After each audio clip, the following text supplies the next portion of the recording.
بسم اللہ الرحمن الرحیم۔ تاریخ عالم نے ہزاروں جرنیل پیدا کیے، لیکن دنیا جہاں کے فاتحین سیدنا عمر فاروق رضی اللہ تعالیٰ عنہ کے سامنے طفل مکتب لگتے ہیں، اور دنیا کے اہل انصاف سیدنا عمر فاروق رضی اللہ تعالیٰ عنہ کی عدل پروری کو دیکھ کر جی کھول کر ان کی تعریف بھی کرتے ہیں۔ امیر شریعت سید عطا اللہ شاہ بخاری نے ایک سوال کے جواب میں فرمایا تھا کہ عمر رضی اللہ تعالیٰ عنہ مراد رسول صلی اللہ علیہ وآلہ وسلم ہے، یعنی دیگر صحابہ کرام رضی اللہ تعالیٰ عنہ مرید رسول ہیں، اور عمر فاروق اعظم رضی اللہ تعالیٰ عنہ مراد رسول ہیں۔ عمر رضی اللہ تعالیٰ عنہ پیغمبر اسلام صلی اللہ علیہ وآلہ وسلم کے لیے عطائے خداوندی تھے۔ بہت سے علماء اسلام حکماء اسلام نے اپنے اپنے لفظوں میں بارگاہ فاروق میں عقیدت کے پھول نچھاور کیے ہیں۔ سیدنا عمر فاروق رضی اللہ تعالیٰ عنہ کا شمار مکہ مکرمہ کے چند پڑھے لکھوں میں ہوتا تھا، لیکن وہ بھی اسی عرب معاشرے کا حصہ تھے جہاں پیغمبر اسلام صلی اللہ علیہ وآلہ وسلم کو قبل از نبوت صادق و امین کہا جاتا تھا، اور بعد از اعلان نبوت نعوذ باللہ ساحر، شاعر، کاہن اور نہ جانے کیا کیا کہا گیا۔ اہل مکہ کے جبر و ستم بہت بڑھ چکے تھے۔ صحابہ کرام رضی اللہ تعالیٰ عنہ سرعام تبلیغ تو درکنار، عبادت بھی نہیں کر سکتے تھے۔ چھپ کر دین اسلام کی تبلیغ و عبادت کی جاتی تھی۔ صحابہ کرام رضی اللہ تعالیٰ عنہ کی تعداد اس وقت 39 تھی۔ ایک رات بیت اللہ کے سامنے عبادت کرتے ہوئے پیغمبر اسلام صلی اللہ علیہ وآلہ وسلم نے اپنے پروردگار سے عجیب دعا کی۔ مانگی بھی تو عجیب شے مانگی، کسی کے وہم و گمان میں نہیں تھا کہ دعا میں یہ بھی مانگا جاتا ہے۔ اسلام کی بڑھوتری کے لیے دعا کی جاتی، اہل مکہ کے ایمان لانے کی دعا کی جاتی، دنیا عالم میں اسلام کی اشاعت کی دعا کی جاتی، یا اہل مکہ کے ظلم و ستم کی بندش کے لیے ہاتھ اٹھائے جاتے۔ لیکن میرے عظیم پیغمبر صلی اللہ علیہ وآلہ وسلم نے دعا کی کہ اے اللہ، عمر ابن حشام اور عمر بن خطاب میں سے کسی کو اسلام کی عزت کا ذریعہ بنا۔ نبی کریم صلی اللہ علیہ وآلہ وسلم نے مکہ مکرمہ میں 2 لوگوں کو نامزد کیا اور فیصلہ خدائے عالم الغیوب پر چھوڑ دیا کہ اللہ ان دونوں میں سے جو تجھے پسند ہو وہ دے دے۔ اللہ تبارک تعالیٰ نے پیغمبر اسلام صلی اللہ علیہ وآلہ وسلم کی دعا کو شرف قبولیت سے نوازا، اور اسباب کی دنیا میں سیدنا عمر فاروق رضی اللہ تعالیٰ عنہ کے اسلام لانے کا سبب یہ بنا کہ ایک روز آپ جا رہے تھے، راستہ میں بنو زارہ سے تعلق رکھنے والا ایک شخص ملا جس نے پوچھا کہ عمر خیریت ہے، کہاں جا رہے ہو؟ کہنے لگے محمد کو قتل کرنے جا رہا ہوں، اس نے نئے دین کا اعلان کر کے مکہ والوں میں تفریق کر دی ہے، کیوں نہ اس قصہ کو ہی ختم کر دوں۔ بنو زارہ سے تعلق رکھنے والے شخص نے کہا کہ عمر اگر تم نے ایسا کیا تو کیا بنو ہاشم و بنو زہرہ تم سے انتقام نہیں لیں گے؟ کہنے لگے لگتا ہے کہ تم بھی اس نئے دین میں شامل ہو چکے ہو۔ انہوں نے کہا کہ پھر پہلے اپنے گھر کی خبر تو لو، تمہاری بہن اور بہنوئی مسلمان ہو چکے ہیں۔ جلال میں نکلنے والا عمر سیدھا بہن کے گھر پہنچتا ہے۔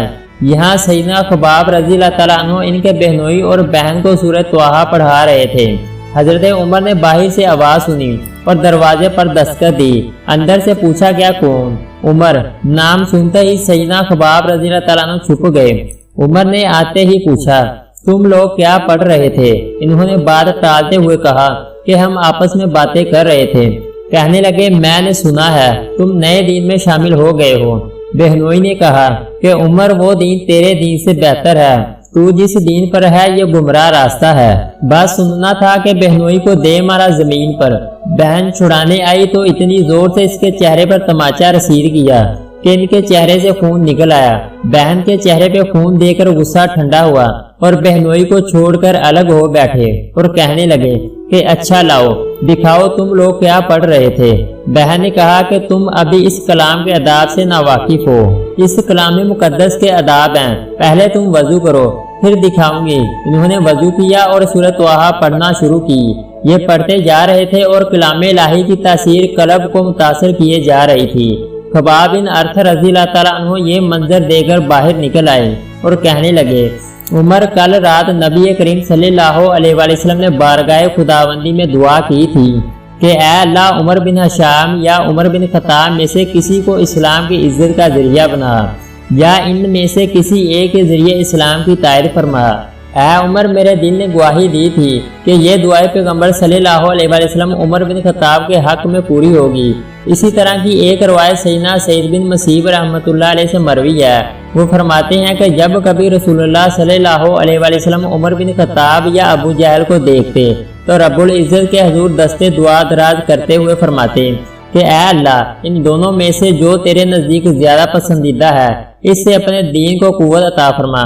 سیدنا خباب بن ارث رضی اللہ تعالیٰ عنہ سے سیدنا عمر رضی اللہ تعالیٰ عنہ کہنے لگے کہ اچھا تو مجھے بتاؤ محمد صلی اللہ علیہ وسلم کہاں ہے، میں ان سے ملنا چاہتا ہوں۔ انہوں نے بتایا کہ صفا پہاڑی پر واقع ارقم رضی اللہ تعالیٰ عنہ کے مکان میں قیام پذیر ہیں۔ سیدنا عمر رضی اللہ تعالیٰ عنہ چل پڑے۔ درے پر مقیم صحابہ کرام رضی اللہ تعالیٰ عنہ نے جب دیکھا کہ عمر آ رہا ہے اور ہاتھ میں ننگی تلوار ہے تو گھبرائے ہوئے حضرت صلی اللہ علیہ وسلم کو بتایا۔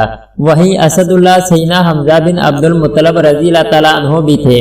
وہ فرمانے لگے آنے دو، اگر ارادہ نیک ہے تو خیر ہے، اور اگر ارادہ صحیح نہیں تو میں اس کی تلوار سے اس کا کام تمام کر دوں گا۔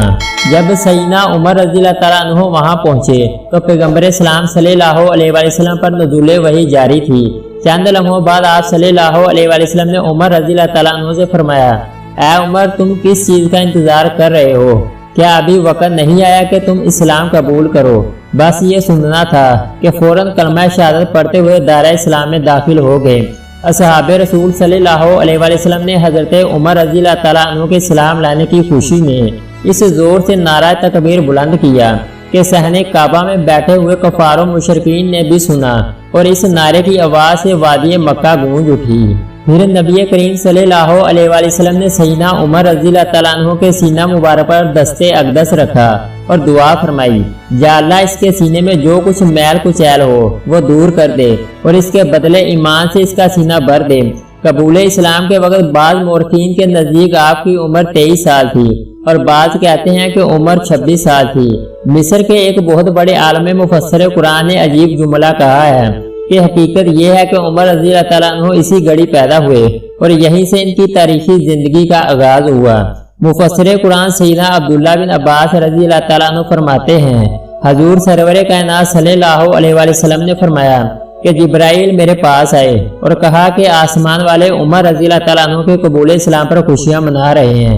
اگر آپ کو ہماری ویڈیو اچھی لگی ہے تو اس کو لائک اور سبسکرائب کر دیں۔